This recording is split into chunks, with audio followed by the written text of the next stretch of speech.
മാത്യു തോമസിൻ്റെ night Riders എന്ന cinema Kerala FT കളക്ഷനായിട്ട് നേടിയത് 60 ലക്ഷമാണ്. സിനിമയ്ക്ക് ആദ്യ ദിനം പോസിറ്റീവ് റെസ്പോൺസാണ് വന്നത്. പ്രണവ് മോഹൻലാലിൻ്റെ DSR എന്ന സിനിമയുടെ ഒഫീഷ്യൽ ട്രെയിലറൊക്കെ വന്നിട്ടുണ്ടായിരുന്നു. സിനിമയുടെ പെയ്ഡ് പ്രീവിയേഴ്സ് കേരളത്തിൽ സെലക്ട് ചെയ്ത സ്ക്രീനുകളിൽ ഉണ്ടാവും. സിനിമ റിലീസ് ചെയ്യുന്ന തലേ ദിവസം ഒക്ടോബർ 30 രാത്രി 9 മണിക്കാണ് സിനിമയുടെ പ്രീമിയർ ഷോ സ്റ്റാർട്ട് ചെയ്യുന്നത്.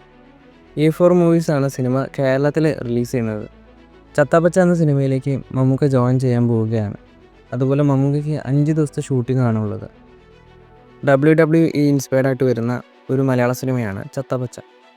ഷർഫുദ്ദീൻ്റെ പെറ്റ് ഡിറ്റക്റ്റീവ് എന്ന സിനിമ ഇതുവരെ വേൾഡ് വൈഡ് ബോക്സ് ഓഫീസിൽ നിന്നും 12 കോടിയോളം രൂപയാണ് കളക്ഷൻ നേടിയിരിക്കുന്നത്. കളങ്കാവൽ സിനിമയുടെ സ്റ്റോറി ലൈന് വന്നിട്ടുണ്ട്. 2 മണിക്കൂറും 25 മിനിറ്റുമാണ് സിനിമയുടെ ഡ്യൂറേഷൻ. ശാന്തമായ കോട്ടായിക്കോണം ഗ്രാമത്തിൽ കേരള പോലീസ് നടത്തുന്ന ഒരു പതിവ് അന്വേഷണം അപ്രതീക്ഷിത വഴിത്തിരിവിലെത്തുന്നു. നിസ്സാരമെന്ന് തോന്നിക്കുന്ന ചില സൂചനകൾ, ഭീകരമായ ഒരു കൂട്ടം കേസുകൾ, പരിഹരിക്കപ്പെടാതെ കിടക്കുന്ന നിരവധി ദുരൂഹതകളിലേക്ക് വഴി തുറക്കുന്നു. അവരുടെ വഴിയിൽ തടസ്സം സൃഷ്ടിക്കാൻ ചില ബുദ്ധിപരമായ തന്ത്രങ്ങൾ നടപ്പാക്കുന്ന സാഹചര്യത്തിലാണ് ഈ വിചിത്രമായ കഥ പോകുന്നത്.